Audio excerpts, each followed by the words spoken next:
to be able to slow down such a high-powered SMU offense? We knew they were like a very offensive team. You know, those three guards, they take majority of the shots. So getting them to where they take difficult shots, that was the main focus of the game. You know, frustrating them, not letting them be easy. So that was our main game plan. We did it well in the first 20 minutes. You know, they're good players, so they're going to make shots. And down the stretch, they weren't able to make enough. Chase, 7 first-half points and a nice celly at the SMU bench as well. What was going through your mind when you hit that three?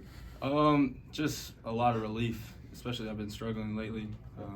But yeah, just felt like I was contributing well, and that's kind of my goal every night. Yes, Chase, how much did your confidence grow? And I think RJ found you once and Welling found you for those dunks. Yeah, it started with the first dunk right away, just kind of get me into the game, and then obviously defensively as well. As I was in, the confidence kept building for sure. RJ, you made your first three tonight, but it looked like you had shooting. You were thinking shot all the way, right? Yeah, I've been shooting it well in practice too. I just don't know why it's not falling, but you know that's how basketball works. So I just trust the work I put in. I know Coach Reynolds been working with me since I got here, so I mean it's just the work. RJ, were you aware that was your first three-pointer made since Sweet 16 against Arizona? Yeah, I was. I think Don Munson last week, I was shooting it so well and shoot around the night before, and he had a feeling I was gonna hit one at Syracuse. So he asked me, he's like, "When's the last time you hit a three?" I was like, Arizona. He's like, "All right, I don't remember that." So I was aware of that. Dylan, and Dylan, just 3-0 ACC start, but what do you feel like you guys have? What you're showing the league, I guess, in general in this year? I'd probably just say, you know, our defense has been stout, especially the first 3 games. But you know, we're a team that plays hard. I know we had a pretty good non-conference, and you know, I think our defense is, you know, how we hold up. Dylan, Boopie's been tremendous all season. What were the challenges of guarding him tonight? He's a great player. His size actually makes him like the type of player he is, you know, getting around screens, dribbling and stuff. So we just wanted to keep a body on him. JP did a phenomenal job all day. He was pressing up on him, still being able to deflect passes, get in the passing lane, and play good defense. So that was make it difficult, like I said. And, you know, he's a good player. He's going to make a couple shots down the stretch, but make it difficult for him, and then he wasn't enough to pull out. I guess, Dylan, just a bunch of close games here. The last 3 or 4 or 5, I guess. What do you think you've seen in terms of you guys growing in late games and being able to pull these games out? I think our non-conference, we got the confidence now to finish games. You know, we had a lot of different new guys. They haven't been in the league, play these type of games. So now everybody's getting comfortable and slowing down, making the game become slower, and we're all gelling. And Coach says everybody all the time, so everybody's contributing where they need to contribute and play their role. So we're looking good. Just keep going forward, positive. I guess for all of you, you guys haven't shot the ball particularly great this season, but are still winning games. Do you feel like the upside is even higher when the 3 balls start to fall as a team? Yeah, it definitely makes things easier on us. But I mean, I think the controllables for us win the game. How hard we play, our rebounding, and defense, playing hard. I think that holds us up. But obviously, you know, the threes are gonna let us take a little deeper breath. But when they hit, they hit. When they don't, they don't. It's just we gotta go out there, play hard and play smart.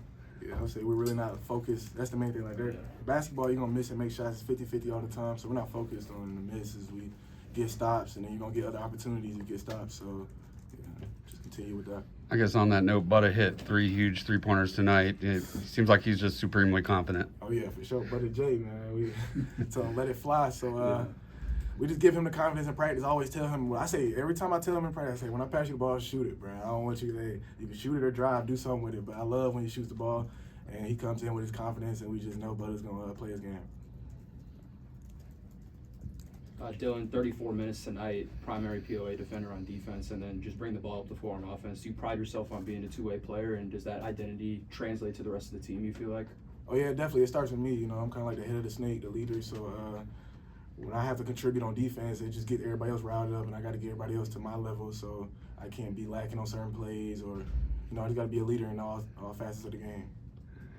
RJ, both you and Carter got in some foul trouble there at the end, but Nick Davidson was able to give you some good minutes. Must be a comfort to know you have 3 guys that are solid in the paint.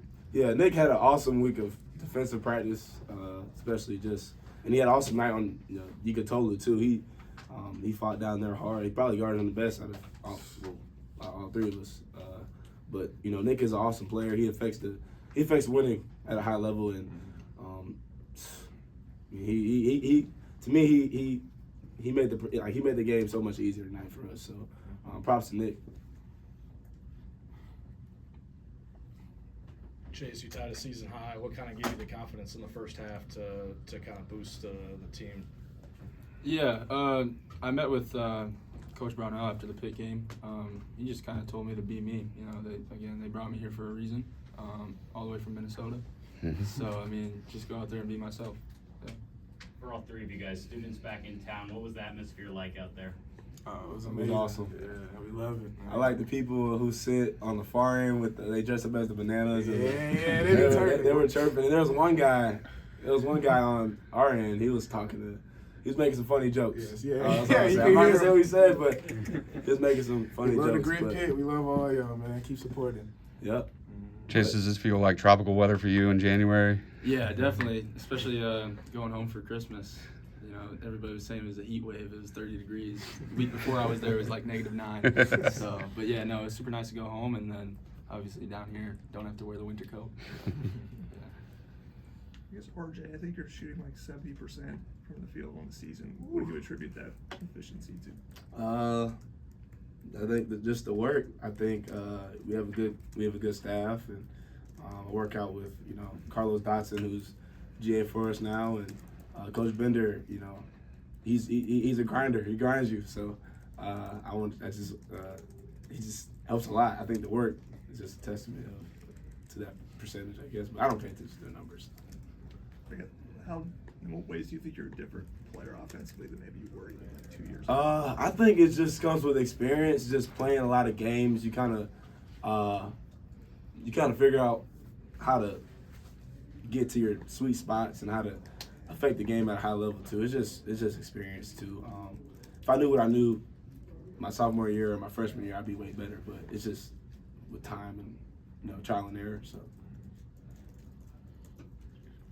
Have you kind of seen RJ grown, Dylan, from his sophomore year to coming back this season? Tremendously, man. He was my freshman roommate, and I would say off the court he's grown a lot, and then even on the court, he's always been a good player, but just all around guy, coming in, he affects winning like we said, and he's an everyday guy, so he comes in even with energy, and not even energy, scoring, just everywhere. In practice, he's everywhere, his voice is everywhere, and yeah, we love him here at Clemson. Appreciate that, dude. No problem. RJ, Dylan, talking about that experience, when you're in these close games like y'all have had these past few times, how does it kind of give you confidence to draw on knowing that you've been in those situations so many times before? I think you said it yourself. We've been in the situation so many times, and we lost some, we won some. But I think just experiencing both sides helps us prepare better, especially those late games. Especially the first couple of games we had, like the West Virginia game was close at the end. The Georgia game was a real one, and then all the SEC games at the end are real tight. But I think he probably feels it too, because every game is a learning lesson. So We got time for one more. Anybody?